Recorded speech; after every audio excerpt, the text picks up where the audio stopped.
নয়না, এলাহাবাদ যেতে হবে। কেন? এখন এত বছর পর কি হয়েছে মামা? পুলিশ বলছে যে ওরা নাকি রোহনকে পেয়েছে।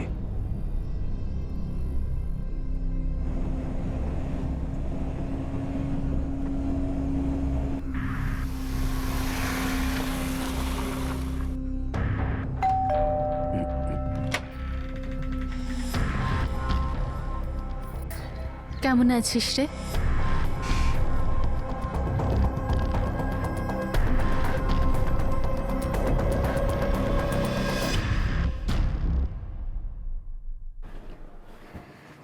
শোনো, ব্যাপারটা কি?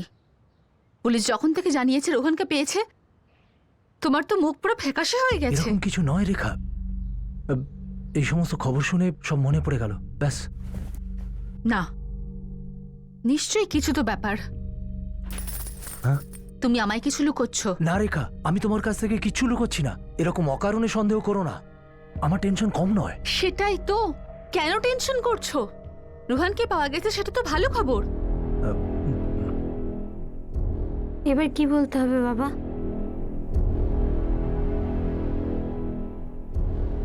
কোথায় আমার ছেলে? সামনে আনুন ওকে। মালতী দেবী, আমরা এখনো শিওর হয়ে বলতে পারছি না ও আদৌ রোহন কিনা। এই ব্যাপারটা আপনি সাহায্য করতে পারেন। আপনারা চিনতে পারেননি ওকে? এত বদলে গেছে আমার ছেলে।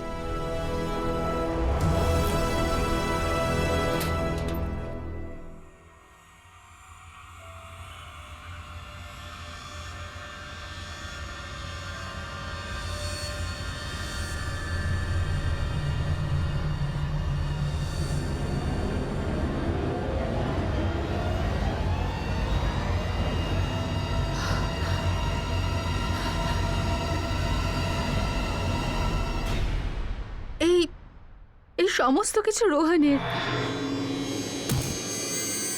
কিন্তু আপনি আপনি এই জিনিসগুলো কেন দেখাচ্ছেন? রোহান কোথায়? সবচাইতে বড় সন্দেহটা তখন হলো যখন এই কেসের ডিটেলটা সামনে এলো, যে কেন 2012-র 10ই মার্চ রোহন নয়নাকে কিডন্যাপ করে। উদ্দেশ্য যদি কিডন্যাপিংয়ের ছিল, তাহলে এই কিডন্যাপিং 8ই বা 9ই মার্চ কেন হয়নি, যখন নয়না বাড়িতে সম্পূর্ণ একা ছিল? ওকে কিডন্যাপ করা অনেক সহজ হতো। তাহলে এই কিডন্যাপিংটা 10ই মার্চ কেন হলো? এই প্রশ্নটাই আমার অন্য থিওরির লিড হয়ে দাঁড়ালো। ড্রামা তো আছেই, কিন্তু ড্রামাটা কি সেটা খোঁজ নিতে হবে। কিন্তু ড্রামার একটা অংশ অবশ্যই বলছে যে রোহন ত্রিপাঠী লখনৌ থেকে এলাহাবাদে নিজে নয়না গুপ্তার ডাকাতেই এসেছিল। স্যার, যদি নয়নার কথাতে রোহন এলাহাবাদ এসে থাকে, তাহলে নয়না নিজের ইচ্ছেতে রোহনের সাথে গিয়েছিল। আর নয়নার সাথে হওয়া ওই টর্চার, প্রেগন্যান্সি, আর নয়নাকে ওই অবস্থায় ফেলে ও চলে যেতে পারলো? অনেক কিছুই হতে পারে অনিল।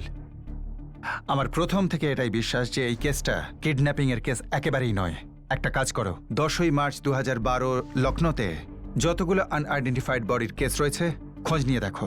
Right sir. রোহন ত্রিপাঠী এখনো আসেনি, কিন্তু নয়না গুপ্তা এসে গেছে। সেটা হয়তো এই জন্যে যে আমার থিওরি অনুসারে রোহন কখনো নয়নার সাথে আদৌ যায়নি। স্যার, আপনার মতে রোহন 10ই মার্চ 2012-তে মারা যায়? অনিল, আমার সেটা মনে হচ্ছে। আমায় এই সন্দেহটা দূর করতে হবে। হ্যাঁ, এই 4 দিন ধরে যে আমরা সব লোককে কাজে লাগিয়েছি, তারপর গিয়ে এই কেসটা হাতে এসছে। যেটা যেরকম ছিল সেরকমই রয়েছে, কোনো প্রোগ্রেসই হয়নি। 10ই মার্চ 2012-র? হ্যাঁ, আমরা রেল ট্র্যাকের সামনে একটা লাশ পেয়েছিলাম, যেটা কিনা টুকরো অবস্থায় ছিল। এটা 10ই মার্চ 2012 সকালের ঘটনা।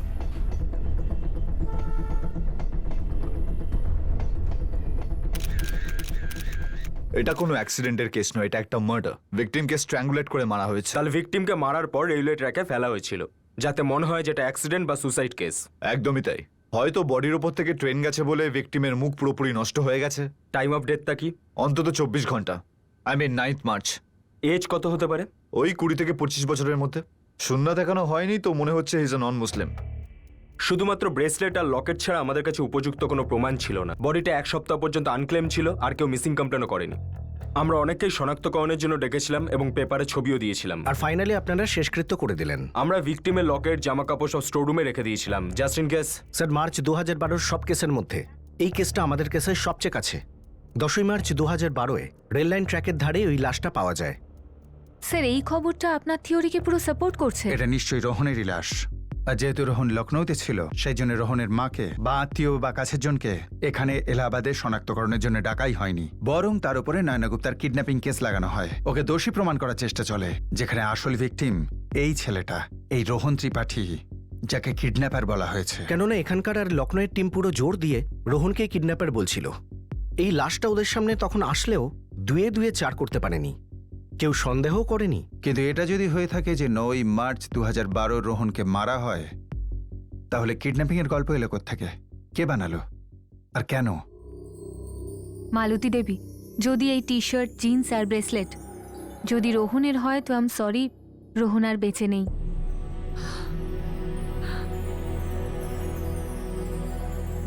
ডেথ কিভাবে হয়েছে? ওর বডি কই?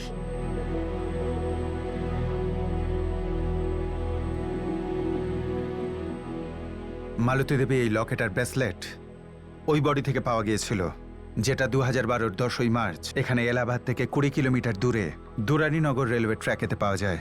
সম্ভবত এই বডিটা আপনার ছেলে রোহনের।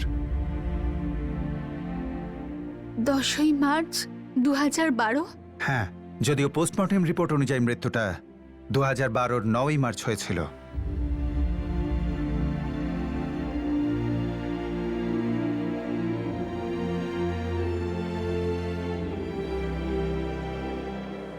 নয় মার্চ 2012 থেকে আমার ছেলেটা জীবিত ছিল না। তাই তো মনে হচ্ছে মাসিমা। মালতী দেবী, যেটা আপনি ভাবছেন সেটা হয়তো একদম ঠিক। রোহন না নয়নার কিডন্যাপ করেছিল, না ও এমন কোনো ভয়ঙ্কর কাজ করেছিল যার জন্য ওকে অপবাদ দেওয়া হয়েছে। আমার ছেলে নির্দোষ নির্দোষ ছিল। আপনার ছেলে রোহন শুধু নির্দোষী ছিল না, এমনকি ওকে খুনও করা হয়। এবার আমরা খোঁজ করব যে দোষীকে। 5 বছর আপনারা বারবার বারবার বারবার আমাদের একটাই প্রশ্ন করেছেন যে আমরা কি রোহানের কিডন্যাপিং এ সঙ্গ দিয়েছি, আর আমরা বারবার এটা বলেছি যে আমাদের রোহান এরকম করতে পারে না, কিন্তু আপনি আমাদের একটা কথাও শোনেন। আমি মানছি যে আমাদের ডিপার্টমেন্টের ভুল ছিল। 5 বছর আগে আমাদের বোঝা উচিত ছিল ভুলটা কোথায়। 5 বছর ধরে আমি আমার সৎ ভালো নির্দোষ ছেলেটাকে সাপসাপান্ত করেছি, যেখানে ওকে খুন করা হয়েছিল।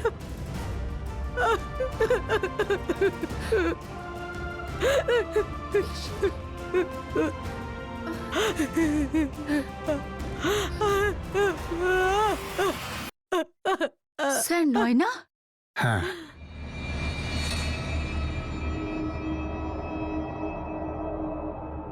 কি হয়েছে মা?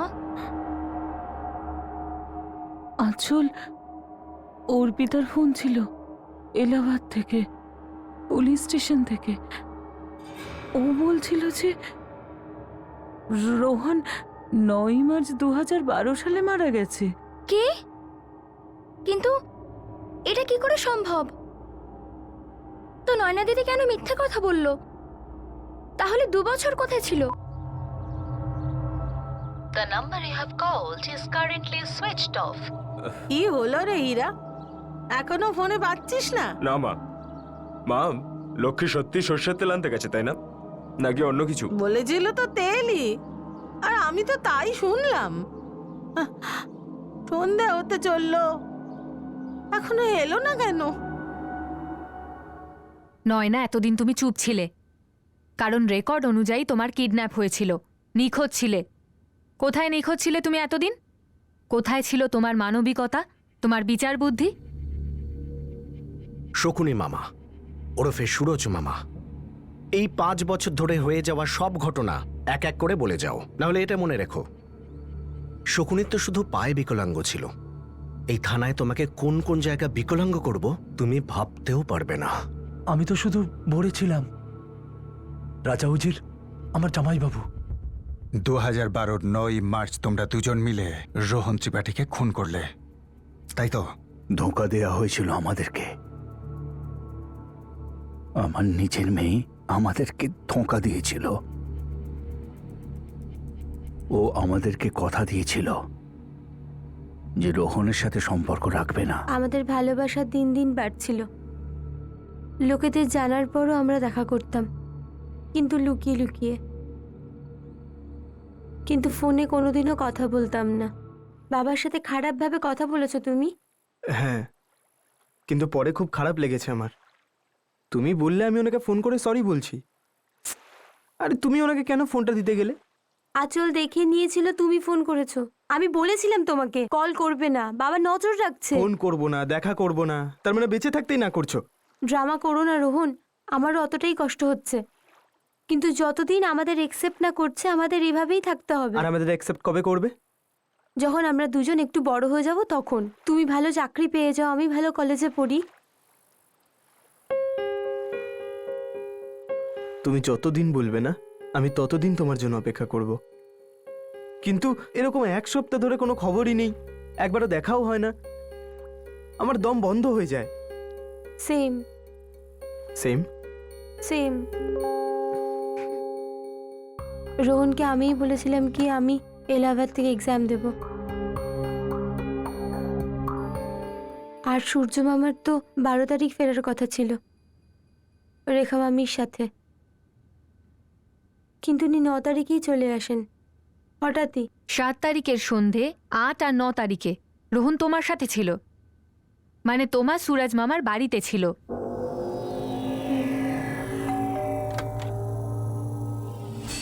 কেমন আছো নয়না?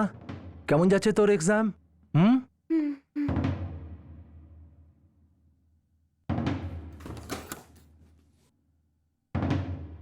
মামা, তোমার তো 12 তারিখে আসার কথা ছিল না? মামি ওখানেই আছে? হ্যাঁ, ও তো ওখানেই। ও ভীষণ চিন্তা করছে তুই এখানে একা, ওর কিছু ভালো লাগছে না। আমার অফিসের একটা কাজ এলো, তাই ফিরে এলাম। নয়না, কি ব্যাপার? তোর কি কোনো অসুবিধা হচ্ছে? না না মামা, এরকম কিছু না। নয়না, চা কোথায়? আজকে কিন্তু তোমার টার্ন। নয়না শোনো না, চা বানাবে তো?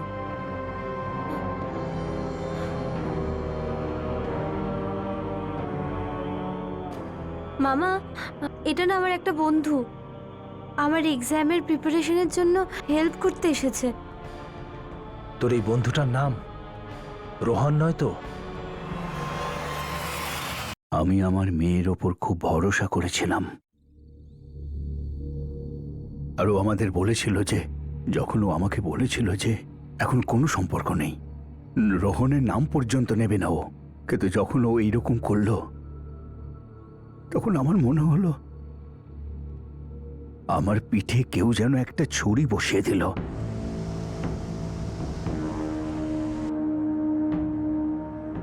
মামা, মামা প্লিজ রোহনকে যেতে দাও এখান থেকে। তুই চুপ করে বসে থাক।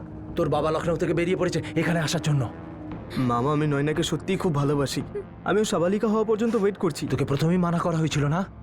আর নয়না, তুই কথা দিয়েছিলি না ওর সঙ্গে কথা বলবি না? তোরা দুজন কথা শুনলি না? এবার জামাইবাবু আসছেন, এবার উনি ঠিক করবেন কোনটা করা উচিত কোনটা নয়। সূর্য মামা আমাদের দুজনের ফোন ওনার কাছে রেখে দিয়েছিল। উনি রোহনকে ওর মায়ের সাথেও কথা বলতে দেয়নি।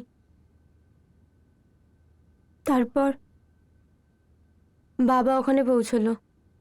আঙ্কেল প্লিজ, আঙ্কেল প্লিজ আমাকে ক্ষমা করে দিন প্লিজ। আমি জানি আমি এখানে এসে অনেক বড় ভুল করেছি, প্লিজ আমাকে ক্ষমা করে দিন। বাবা, বাবা ভুলটা আমার, আমি ওকে এখানে ডেকেছি। সব থেকে বড় ভুল তো আমারই। আমি ভেবেছিলাম তুমি আমাকে সম্মান করো,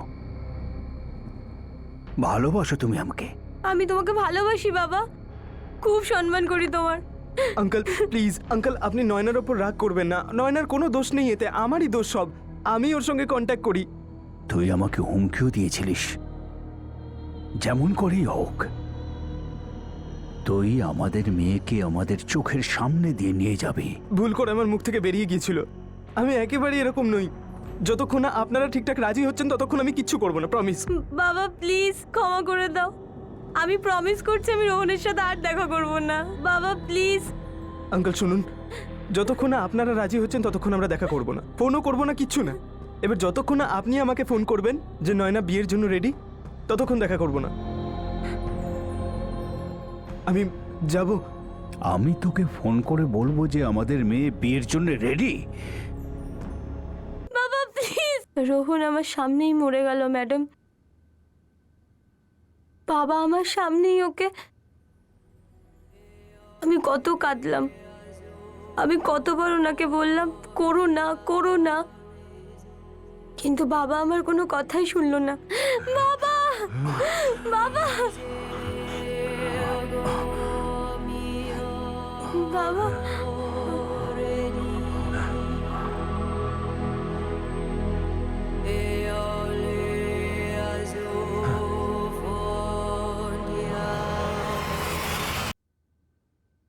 খুব বড় ভুল করে ফেলেছি ওকে মেরে। কাউকে গলা টিপে মেরে ফেলাটাকে ভুল নয়, মার্ডার বলা হয়। স্বীকার করছে আমার এইরকম করাটা উচিত হয়নি, কিন্তু করে ফেলেছি।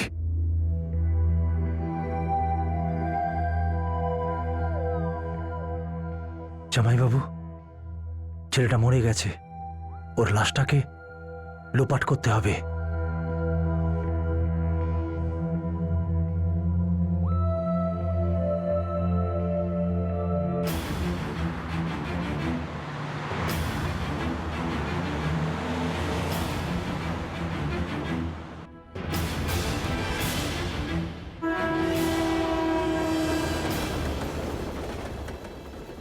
গাড়িটা আমি ট্রাভেল এজেন্সি থেকে আনিয়েছিলাম। রোহনের লাশ তোমরা দুজনে দুরানীনগর রেলওয়ে ট্র্যাকের পাশে ফেলে গেছিলে না? এক্স্যাক্ট জায়গাটা তো মনে নেই, তবে হ্যাঁ, ওর লাশটাকে নিয়ে বেরিয়ে পড়েছিলাম লোপাট করবার জন্য। আর আমরা ওকে রেল লাইনের উপর শুইয়ে দিয়েছিলাম। আমরা এটা ভেবেছিলাম যে ওর মুখ বিকৃত হয়ে যাবে আর ওর লাশটাকে কেউ কোনোদিন চিনতেও পারবে না।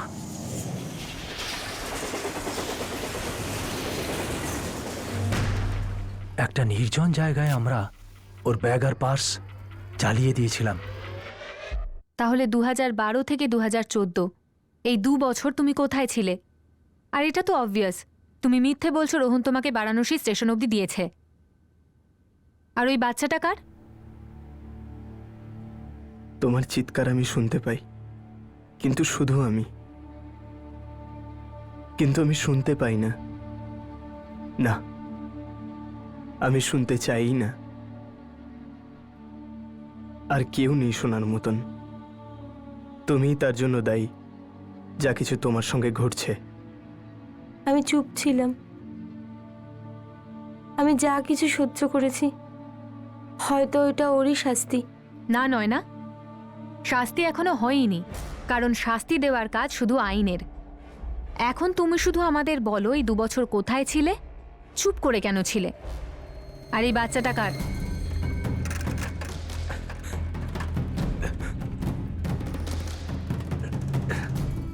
আরে হীরা, কেমন আছো? আমি ভালো আছি। আচ্ছা। ওই লক্ষ্মী এসেছিল নাকি এখানে?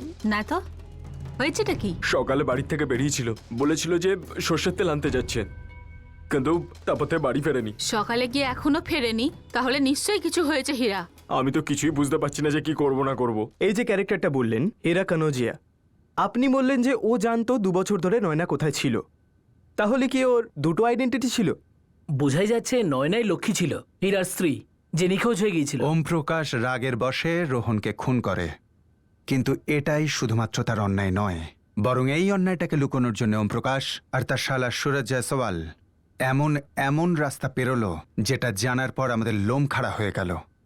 অন্যায়ের এই একটা তীরেতে বাস্তবে অনেকগুলো ক্ষতি হলো। জামাইবাবু,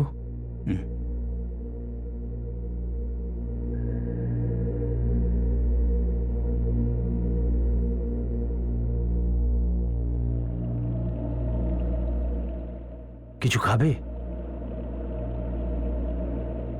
জামাইবাবু, ও যে কোনো সময় ভেঙে পড়তে পারে, আর যদিও ভেঙে পড়ে সারা জীবনের জন্য আমরা জেলে যাব। নয়না আমাদের সঙ্গে কেন এমন ছলনা করলো? কি অন্যায় ছিল আমাদের? হ্যাঁ, এখন দেখো, ভুল থেকে ভুলের জন্ম হচ্ছে। রোহনকে মানা আমাদের উচিত হয়নি। এবার আমরা কি করব? নিজেকে সামলান, কন্ট্রোল করুন, ভাবুন যে কি করতে হবে। দেখুন, নয়নার এখন এমন অবস্থা নয় যে এক্সাম দিতে পারবে, আর আপনি ওকে লখনৌ নিয়ে যেতেও পারেন না। রোহন পৃথিবী ছেড়ে চলে গেছে, এই কথাটা শুধু আমরা তিনজন জানি, আপনি, আমি আর নয়না। এখন কি করতে চাইছো? যেটা হয়ে গেছে সেটাকে আর বদলানো যাবে না। শুনছো তো তুমি মা? এখন যদি এখানে থাকো তাহলে খুব তাড়াতাড়ি রোহনের মা আর অন্যান্য আত্মীয় স্বজন এখানে এলাহাবাদে চলে আসবে, পুলিশের কাছে মিসিং কমপ্লেন জানাবে। তখন আমাদের সমস্যা হবে। আমি আর তোমার সূর্য মামা দুজনকে জেলে যেতে হবে, সঙ্গে সঙ্গে তোমার জেল হতে পারে মা। আমি এসব একদম চাই না। আমরা তোকে এখান থেকে অনেক দূরে নিয়ে যাব, কিন্তু একটা কথা মনে রাখিস, কখনো কেউ যেন এই কথাটা না জানতে পারে রোহনের সাথে কি হয়েছে। তোর এখানে থাকাটা আমাদের তিনজনের জন্য খুবই বিপজ্জনক। দেখো মা, যে কথা আমি তোমাকে এখন বলতে যাচ্ছি সেটা আজ থেকে, এখন থেকে সত্যি। এই সত্যিটা নিজেকে তুমি বোঝাবে, আর যদি প্রয়োজন পড়ে তাহলে সারা সমাজকে। সত্যিটা হলো যে রোহন এখানে এসেছিল, কিন্তু তোমার ডাকেতে ও এখানে আসেনি, ও নিজে থেকেই এসেছিল। আর এখানে এসে ও বন্দুক দেখিয়ে তোমাকে কিডন্যাপ করে নিয়েছিল। এর মধ্যে শুধু তোমার আর আমার বিষয় জড়িয়ে নেই মা, আমাদের পরিবারের মান সম্মানের বিষয় জড়িয়ে আছে। আমাদের সবকিছু বাঁচানো দরকার, শুধু একে অপরকে বাঁচানো নয়, পুরো পরিবারকে বাঁচানো জরুরি।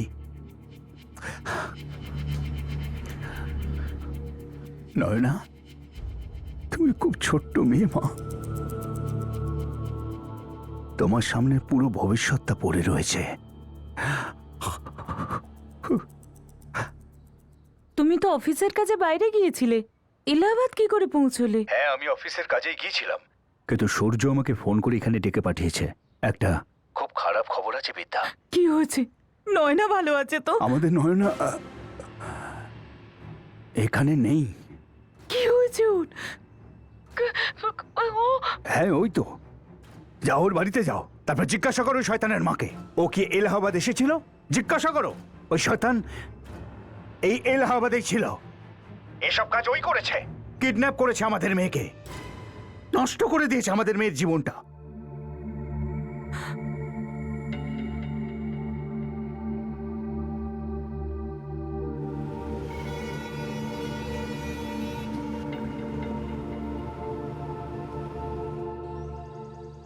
আমাদের চেনা জানা একটা লোক নিজের পরিবারের সাথে একটা ছোট গ্রামে থাকে, আমি নয়নাকে ওখানেই নিয়ে গেলাম। এটা কি সেই দিন হয়েছিল, 10ই মার্চ 2012? হ্যাঁ। কোন গ্রামে নিয়ে গিয়েছিলে? সামালপুর গ্রাম। সামালপুর গ্রাম, যেটা এখান থেকে বারাণসী যাওয়ার পথে পড়ে, প্রায় 40 কিলোমিটার দূরে, ওই সামালপুর না? হ্যাঁ, ওটাই। তার মানে তুমি সেদিন নয়নাকে সামালপুর গ্রামে পৌঁছে দিয়ে এখানে এলাহাবাদে ফিরে আসো, আর ওম প্রকাশের সাথে এই থানায় রোহনের বিরুদ্ধে কেস দায়ের করেছিলে। নয়না আর রোহনের ফোনস? সামালপুরের জন্য বেরোনোর আগে আমরা নয়না আর রোহনের ফোন বন্ধ করে দিয়েছিলাম, তারপরে দুজনের ফোন ভেঙে ফেলে দিয়েছিলাম। তার মানে পুরো 2 বছর, 2012 থেকে 2014 নয়না সামালপুর গ্রামে ছিল। ওর নাম হচ্ছে লক্ষ্মী। ওর বাবা আর আমি খুব ভালো বন্ধু ছিলাম। 6 মাস আগে ও আর ওর বউ একটা ট্রেন অ্যাক্সিডেন্টে মারা গেছিল।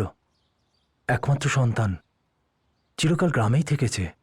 শহর ওর ঠিক স্যুট করে না। আপনাদের যদি কোনো আপত্তি না থাকে এখানে ওকে রেখে যাই। আরে সুরজবাবু, আপনি এভাবে বলে কেন আমাদের এত লজ্জা দিচ্ছেন? আজ আমাদের যা কিছু আছে সব তো আপনারই দয়ায়। এই বাড়িটা, চাষের জমি, সব কিছু। আপনি আমাদের লোনটা না করিয়ে দিলে আমাদের রাস্তায় ভিক্ষা করতে হতো। কিন্তু সুরজ দাদা, লক্ষ্মীর আমাদের সঙ্গে থাকতে কোনো অসুবিধে হবে না তো? না না, ও আসলে খুব শান্ত স্বভাবের মেয়ে, মনটা খুব পরিষ্কার আর কম কথা বলে। এই ধরুন বাড়ির যত কাজকর্ম আছে ও সবই পারে, তাই না লক্ষ্মী?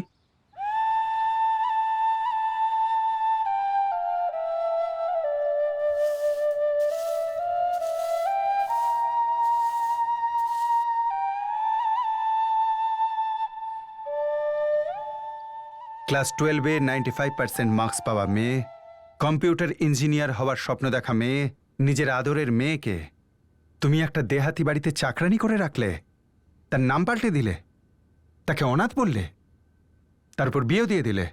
কিন্তু ওর স্বামী এটা জানতো না যে তার স্ত্রী লক্ষ্মী আসলে লক্ষ্মী নয়।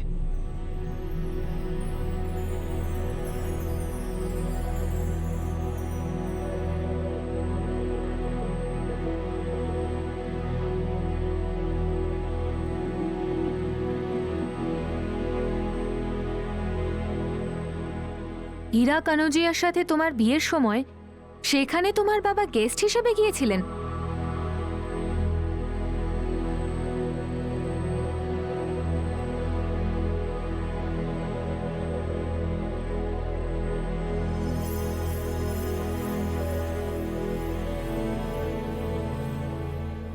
তাহলে তোমার ওই বাচ্চাটা ওই হীরার? আগে হ্যাঁ, আমার স্বামী। তাহলে 2 বছর পর 7 মাসের প্রেগন্যান্সির কন্ডিশনে বারাণসী এসে নিজের মাকে ফোন করার উদ্দেশ্য কি ছিল? আমি কাঠপুত তুলছিলাম ম্যাডাম। আর এই সুতো বাবা আর সূর্য মামার হাতে ছিল। হ্যালো সুরজবাবু, কথাটা বলতে ইচ্ছা করছে না, কিন্তু বলতে হবেই আপনাকে। এই হীরা লক্ষ্মীকে আমাদের বাড়িতে ছেড়ে গেছে ডেলিভারির জন্য। বলছি কি, যতদিন না লক্ষ্মীর বিয়ে হয়েছে ততদিন তো লক্ষ্মীকে আমরা দেখলাম, কিন্তু এখন আমরা ওর দায়িত্ব আর নিতে পারবো না। দেখুন, আমি বলছি আপনার বউকে কোনো কাজ করতে হবে না, আমি এখান থেকে পুরো খরচা পাঠাচ্ছি। একটা কাজের মেয়ে রেখে দিন। আপনি তো সবসময় জলের মতো টাকা খরচা করেছেন, কিন্তু সব জিনিস কি আর টাকা দিয়ে কেনা যায় দাদা? আমার স্ত্রী মিনা তো সরাসরি না বলে দিয়েছে, ব্যাপারটা টাকার নয়, দায়িত্ব পালনের। আর ও তো আমাকে এটাও বলেছে যে আপনারা ওকে এলাহাবাদে কেন নিয়ে যাচ্ছেন না, ওখানে কেন ডেলিভারি করাচ্ছেন না। কথাটা ও ভয় থেকে বলছে, ও কি আশঙ্কা করছে সেই সব আমরা জানি না, কিন্তু আমরা আর ওর দায়িত্ব নিতে পারবো না।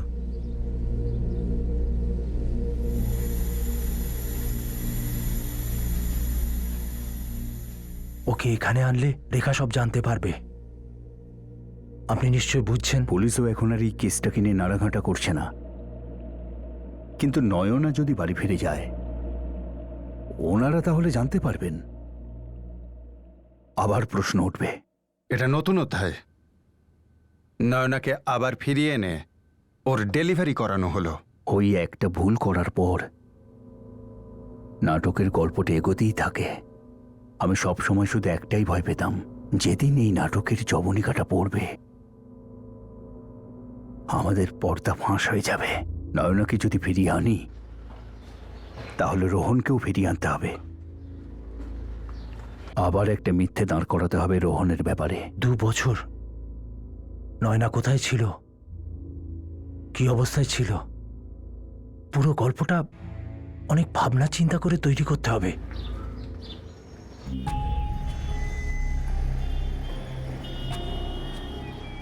বুঝতে পেরেছিস তুই? ফোনে মাকে কি বলবি? হুম। এনে রাখ, ওইদিকে পাবলিক ফোন বুথ, আর যতটা বুঝিয়েছি শুধু সেইটুকুই বলিস।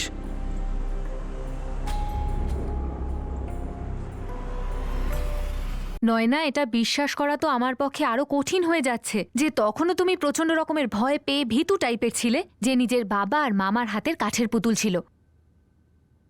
ওনাদের কথায় তুমি আরও একবার 2 বছর পর রোহনের নামে এই জঘন্য অত্যাচারের বদনাম ছড়ালে। বন্দি করেছে, রেপ করেছে, অন্ধকারে রেখেছে। আপনার মেনে নেওয়াটা অসম্ভব মনে হতে পারে,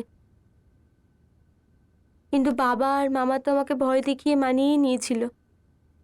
এটা বলে যে রোহনের মার্ডারে আমারও ইনভলভমেন্ট পুলিশ খুঁজবে আর আমার পুরো জীবন জেলে কাটবে।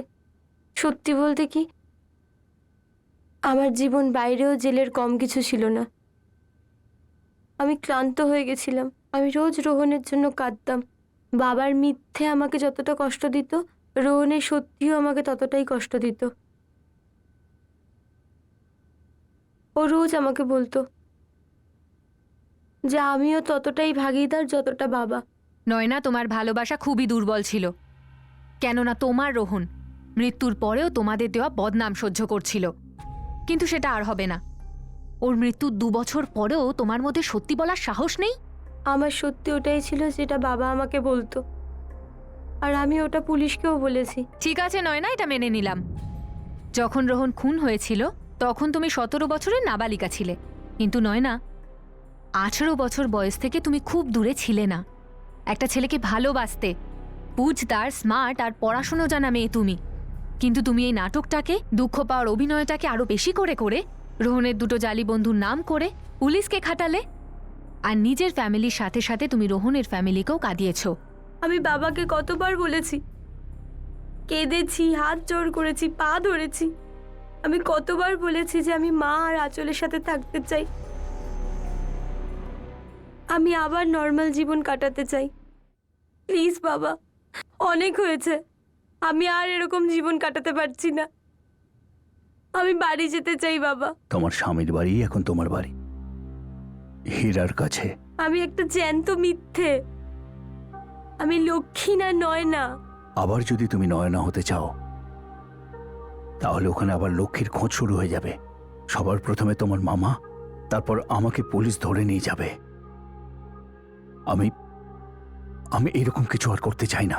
শুধু তুমি তুমি কিছুদিন ওখানে থাকো, তারপর আমি তোমার ডিভোর্স করিয়ে দেবো। আমি কথা দিচ্ছি। আমার খুব ভালো মেয়ে মা, তুমি এতদিন এত সব করেছো নিজের মামা, আমার আর নিজের জীবন বাঁচানোর জন্যে। আমি তোমাকে কথা দিচ্ছি মা, এই যে 2টো বছর তোমার জীবনের গেল না, এটাকে শুধু তোমার দুঃস্বপ্ন বলে মনে হবে। কারণ আবার তুমি নতুন যে জীবনে পা দেবে না, সেটা ঠিক আগের মতোই হবে, একদম নর্মাল জীবন। নর্মাল জীবন?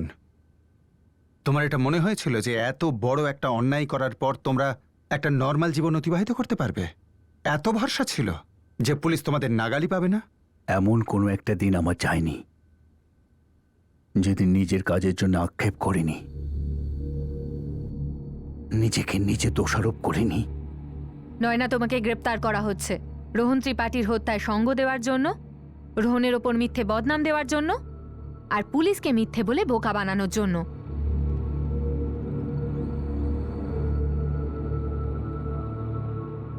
এর থেকে তো ভালো হতো তুমি আমাকেও মেরে দিতে বাবা, রোহনের সাথে আমাকেও মেরে দিতে। ও আমার স্টাডিজ পুরো হওয়া পর্যন্ত ওয়েট করতে রাজি ছিল।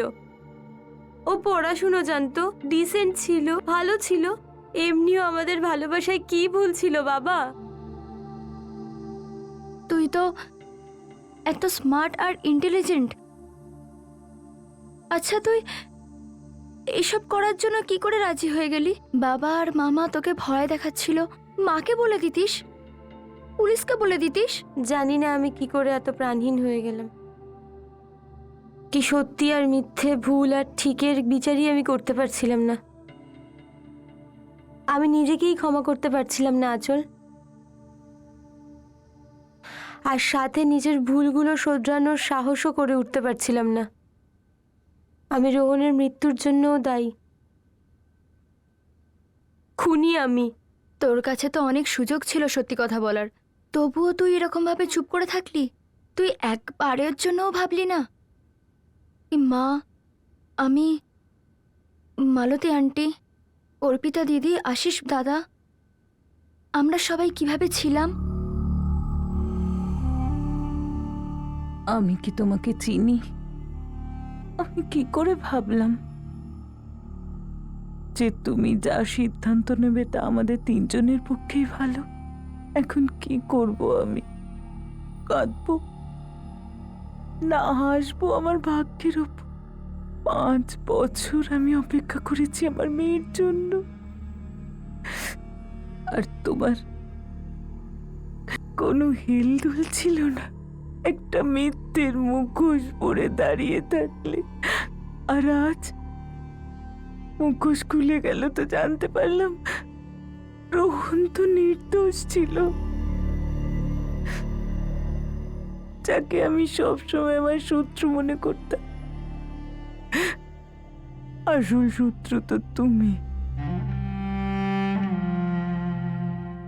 রোহন এত বছর বাড়ি ফিরল না, কোনো কন্ট্যাক্ট করলো না, আর আমরা শুধু এটাই বলে গেলাম যে রোহন কোনো কিডন্যাপ করতে পারে না। কিন্তু আমাদের মধ্যে কেউ কেন এটা ভাবলো না যে ও মার্ডার হয়ে যেতে পারে? আমরা রোহনকে বিশ্বাস করা বন্ধ করে দিয়েছিলাম, নিজের উপর বিশ্বাস উঠে গেছিল আশিস।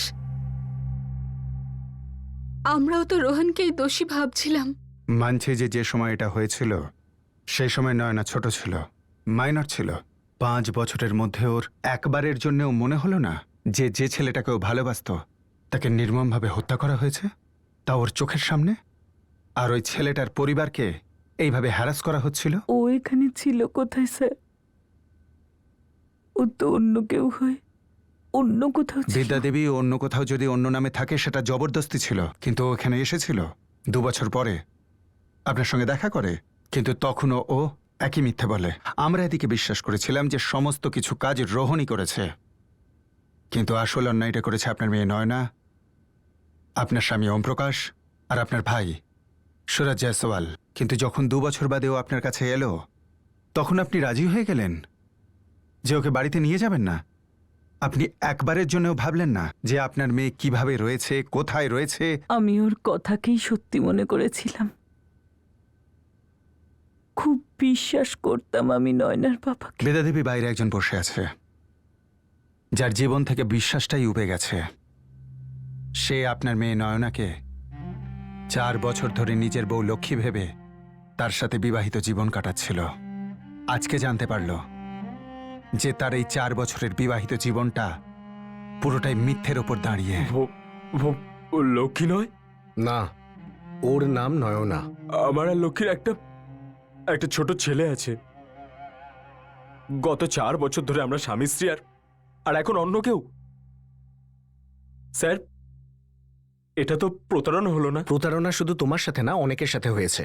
নয়না মানে তোমার স্ত্রী লক্ষ্মী, ওর মা আর বোনের সাথেও হয়েছে। রোহন বলে যে ছেলেটাকে ওর বাবা মেরে ফেলেছে তার পরিবারের সাথে হয়েছে। 5 বছর ধরে পুলিশ ফোর্সকে ঘোল খাইয়েছে। আর হ্যাঁ, তোমার সাথেও প্রতারণা হয়েছে, খুব বড় প্রতারণা।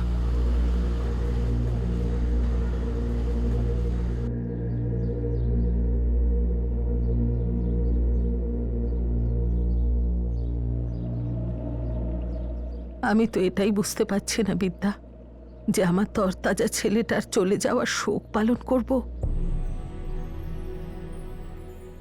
নাকি এই কথাটা ভেবে খুশি হব যে ও শয়তান ছিল না। জানি না আমি যে কিভাবে আমি ক্ষমা চাইব।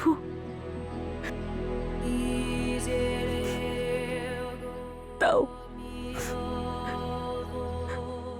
আপনি আমার থেকে বেশি সহ্য করেছেন, অনেক বেশি। পারলে আমাকে ক্ষমা করে দেবে।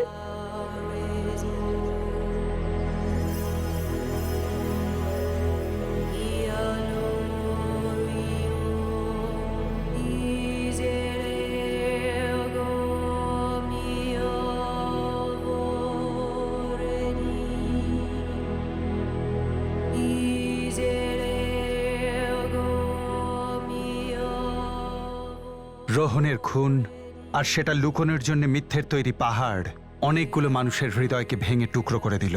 এই মানুষগুলো দীর্ঘ 5টা বছর মিথ্যাটাকে সত্যি ভেবে বিশ্বাস করেছিল, আর যখন সত্যিটা জানা গেল জীবনটা আগের চাইতেও দুর্বিষহ হয়ে উঠল। ভালো করে দেখলে আপনি একটা ডাউট করেছিলেন মাত্র। যদি আপনি ডাউট না করতেন তাহলে এই কেসটা কোনোদিনও বন্ধ হতো না। আর এখন যদি বন্ধ না হতো তাহলে না জানি কত মিথ্যে অপরাধী তৈরি হতো আর সাজা ভোগ করতে হতো। আনসলভড কেসগুলো শুধুমাত্র পুলিশ ডিপার্টমেন্টকেই চিন্তিত করে না, সেই সঙ্গে এরা ভিকটিমের ফ্যামিলি মেম্বারদের মনেতেও নানা রকম প্রশ্ন তৈরি করে। যেমন এই কেসে রোহনের মা এবং সেই সঙ্গে আত্মীয়রা, এরা সবাই 5 বছর ধরে এটাই ভেবে এসেছে যে রোহন কিডন্যাপ, রেপ এবং টর্চার করতে পারে। যেখানে সত্যি এটাই ছিল যে রোহন নিজেই ছিল ভিকটিম। আর এমনিতেই যখন কোনো কেসকে সলভ করতে বহু বছর লেগে যায়, এই দীর্ঘ সময়টা অপরাধী কাজে লাগিয়ে দেয় নিজেকে আত্মরক্ষা করবার জন্যে। ওর আত্মবিশ্বাস গড়ে ওঠে, ও ভাবতে থাকে ও একটা পারফেক্ট ক্রাইম করতে পেরেছে, আর তার ফলে ও আরও ক্রাইম করার উৎসাহ পেয়ে যায়। 2012-এ ঘটে যাওয়া কেসটা যদি 2017-এ টেক অফ না করতাম, তাহলে আমরা বড় ভুল করতাম। আমরা শুধুমাত্র এই কেসটাকেই টেক অফ করিনি, বরং বলা যায় এই কেসের ভুলগুলো, অন্যায়গুলো শোধরাতে পেরেছি। ভুল সবসময় শোধরানো যায়, শুধু সেই পরিবেশ, সেই পরিস্থিতি তৈরি করতে হয় যেখানে ভুলটা আর ভুল থাকে না। একজন বাবা তার সন্তানের কোনো ডিসিশনকে, কোনো ভুলকে অন্যায় ভাবতে পারেন, কিন্তু একজন বাবার পক্ষে, একজন পিতার পক্ষে এই কথাটা ভাবাও খুবই দরকারি যে তার সন্তানের করা ভুলটা এতটাই সঙ্গীন যেটা কিছুতেই শোধরানো যাবে না। ছোট ছোট ভুলগুলোকে সহজে না মিটিয়ে গভীরে যাওয়া বাস্তবিক ক্ষেত্রে একটা বড় ভুল, যেটা থেকে মানুষ কোনো শিক্ষা পায় না, যেটা থেকে কোনো উত্তরণ ঘটে না, যেটা থেকে শুধুমাত্রই একটা রিপেল এফেক্ট জন্ম নেয়, যেটা থেকে অনেক মানুষের জীবন কখনো ভাসিয়ে দেয়, কখনো বা ডুবিয়ে দেয়। For more updates, subscribe to our channel, click the show links and enjoy watching the videos.